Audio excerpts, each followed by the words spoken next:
दोस्तों, मैंने पहले भी कहा था कि भारत के कुछ पड़ोसी देश चाहे जितना यहाँ वहाँ भटक ले, लेकिन जब खाने की बात आएगी तो आखिरकार भारत की शरण में आए। आज वही बात एक बार फिर सच साबित होती दिख रही। और सच वो भी क्यों ना, क्योंकि इन देशों के पास भारत के अलावा कोई ठोस और भरोसेमंद विकल्प है ही नहीं। इसके बावजूद ये देश बेवजह अपना सीना तानकर भारत से दुश्मनी मोल लेते, फिर जब हालात बिगड़ते हैं तो उसी भारत की और मदद के लिए दौड़ते। दरअसल आज बात हो रही है पाकिस्तान के नालायक भाई बांग्लादेश की, जो अब भीगी बिल्ली बनकर भारत से प्याज लेने की लाइन में खड़ा नजर आ रहा है। आप सभी को याद होगा कि कुछ समय पहले बांग्लादेश के अंतरिम मुखिया मोहम्मद यूनुस ने बड़े तेवर दिखाते हुए यह ऐलान किया था कि उन्हें भारतीय प्याज की कोई जरूरत नहीं। उन्होंने कहा था कि बांग्लादेश अपना प्याज खुद उगाएगा और भारत पर निर्भर नहीं। इसी जोश में आकर यूनुस ने भारतीय प्याज का इंपोर्टर परमिट रद्द कर दी। उस वक्त उन्हें लगा कि उन्होंने भारत को कड़ा संदेश दे दिया और एक बड़ा फैसला लेकर देश में वाहवाही लूट ली। लेकिन जैसे ही भारत ने भी प्याज की सप्लाई रोक दी, वैसे ही बांग्लादेश की हकीकत सामने आने लगी। और ढंग से 2 दिन भी नहीं बीते, सप्लाई बंद किए कि बाजार में प्याज की किल्लत शुरू हो गई और देखते ही देखते दाम आसमान छू गए। प्याज के बढ़ते दामों ने आम लोगों की रसोई बिगाड़ दी और जनता का गुस्सा सड़कों तक पहुंचाने लगा। हालात ऐसे बन गए कि यूनुस के पैरों तले जमीन खिसक गई। जिस फैसले को वह अपनी ताकत समझ रहे थे, वही फैसला अब उनके लिए सबसे बड़ी मुसीबत बन चुका है। इसी दबाव और डर के चलते आखिरकार बांग्लादेश सरकार को पीछे हटना पड़ा और अब वह खुद शर्मिंदगी से मुंह छुपाए भारत के कदमों को तले लिपटते पड़े। दोस्तों, पूरी डेवलपमेंट क्या है इस वीडियो में समझते हैं। नमस्कार दोस्तों, मैं राधेश्याम और आप देख रहे हैं KSR न्यूज़ 24। दरअसल लेटेस्ट मीडिया रिपोर्ट्स के अनुसार अब बांग्लादेश सरकार ने भारतीय प्याज के आयात को फिर से मंजूरी दे दी, जिससे साफ है कि यह फैसला किसी मजबूरी से कम नहीं था, क्योंकि यूनुस अपनी जनता का गुस्सा और बाजार की अराजकता ज्यादा दिन तक झेल नहीं सकते। यहीं से कहानी एक बार फिर उस मोड़ पर पहुंच गई जहां भारत की अहमियत खुद ब खुद साबित हो जाती। खबरों के मुताबिक 6 दिसंबर जारी की गई प्रेस रिलीज में बांग्लादेश के कृषि मंत्रालय ने साफ तौर पर यह घोषणा की कि भारत सरकार से बातचीत के बाद 7 दिसंबर से प्याज का आयात दोबारा शुरू किया जाए। इस फैसले के तहत हर दिन कुल 50 इंपोर्ट परमिट जारी किए जाएंगे और हर एक परमिट पर 30 टन तक प्याज भारत से मंगाया जा सके। यानी साफ है कि बांग्लादेश को रोजाना करीब 1500 टन प्याज भारत से लेने की जरूरत पड़ रही। यह व्यवस्था तब तक जारी रहेगी जब तक बांग्लादेश के बाजार पूरी तरह से स्थिर नहीं होते। खुद बांग्लादेशी सरकार मान रही है कि प्याज की किल्लत इतनी गंभीर हो चुकी थी कि अगर तुरंत कदम नहीं उठाया जाता तो हालात हाथ से निकल सकते थे। दरअसल पिछले कुछ हफ्तों में बांग्लादेश के बाजारों में प्याज की कीमतें रिकॉर्ड स्तर पर पहुंच गई। हालात ये हो गई कि प्याज का दाम 150% प्रति किलो से भी ऊपर चला गया।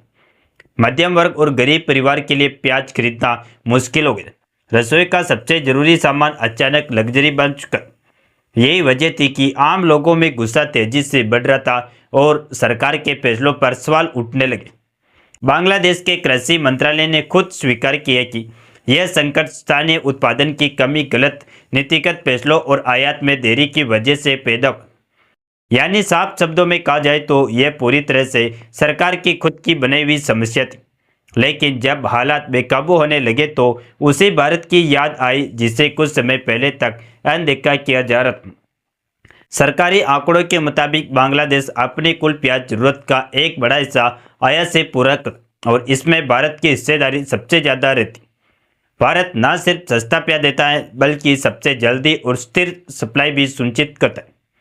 यही वजह है कि जैसे ही भारत से प्याज आने की खबर फैली, वैसे ही बाजार में कीमतें नीचे आने की उम्मीद बनने लगी। अब जरा इस पूरे मामलों को आंकड़ों और बड़े बाजार की तस्वीर के साथ समझते हैं। भारत दुनिया के सबसे बड़े प्याज उत्पादक देशों में शामिल है। हर साल भारत में करीब 3 करोड़ टन से ज़्यादा प्याज का उत्पादन होता है। इनमें से औसतन 25 से 30 लाख टन प्याज भारत अलग अलग देशों को निर्यात करता है। बांग्लादेश भारत के लिए सबसे बड़ा प्याज आयातक रहा है और कई सालों तक भारत के कुल प्याज निर्यात का 30 से 40% हिस्सा अकेला बांग्लादेशी खरीदता है। सरकारी आंकड़ों के अनुसार सामान्य हालात में बांग्लादेश हर साल करीब 8 से 10 लाख टन प्याज आयात करता है। इसमें से सबसे सस्ता और जल्दी पहुंचने वाला प्याज भारत से ही आता है। यही वजह है कि जब भारत सप्लाई रोकता है तो बांग्लादेश के पास तुरंत कोई मजबूत विकल्प नहीं बचता।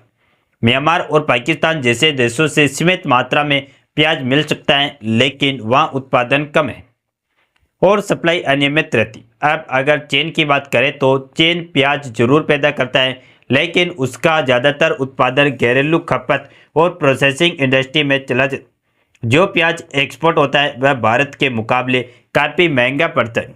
यही कारण है कि जब बांग्लादेश ने चीन से संपर्क किया तो वहाँ से प्याज लेने की लागत इतनी ज़्यादा बताई गई कि यूनियन सरकार पीछे हटी। बाजार के हिसाब से देखें तो चीन का प्याज भारत से 25 से 40% तक महंगा पड़ता है।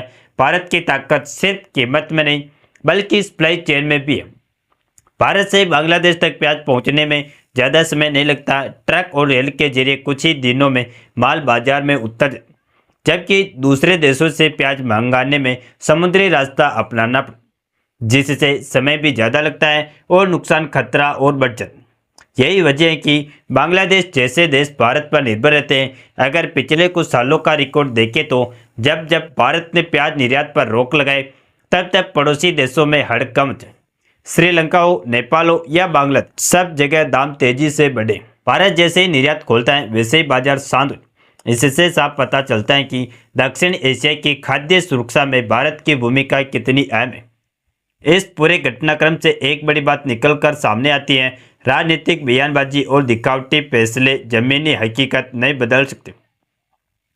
रसोई की जरूरतें भाषण से नहीं बल्कि सप्लाई से पूरी होती।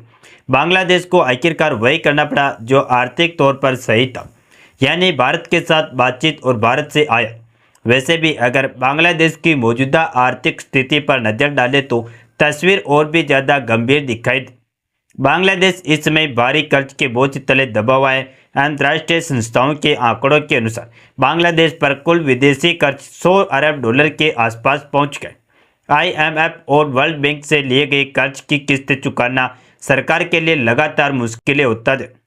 विदेशी मुद्रा भंडार तेजी से घटा है और कई बार तो आयात भुगतान तक पर सवाल खड़े हो चुके। ऐसी हालत में अगर खाद्य वस्तुओं के दाम अचानक बढ़ जाए तो सरकार पर दोहरी मार पड़ती। आर्थिक संकट का असर सीधे आम लोगों की जिंदगी पर पड़ा। महंगाई बढ़ चुके हैं, रोजगार के अवसर घट रहे और सरकार के पास राहत देने के लिए सीमित संसाधन बचे। उद्योगों में कच्चे माल की कमी है और बिजली, ईंधन जैसी जरूरतों के लिए भी बाहर पर निर्भरता बनी हुई है।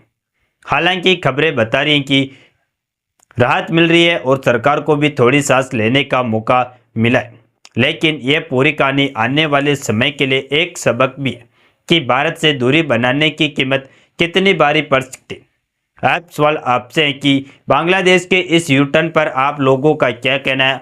आप अपनी राय नीचे कमेंट में जरूर बताएं। अगर वीडियो पसंद आए हो तो वीडियो को एक लाइक करें और अपने दोस्तों तक शेयर जरूर करें ताकि उन्हें भी जानकारी मिल सके। इसी तरह और भी नॉलेजेबल वीडियो देखने के लिए हमारे चैनल KSR न्यूज को सब्सक्राइब करके बेल आइकन को ऑल पर जरूर सेलेक्ट करें।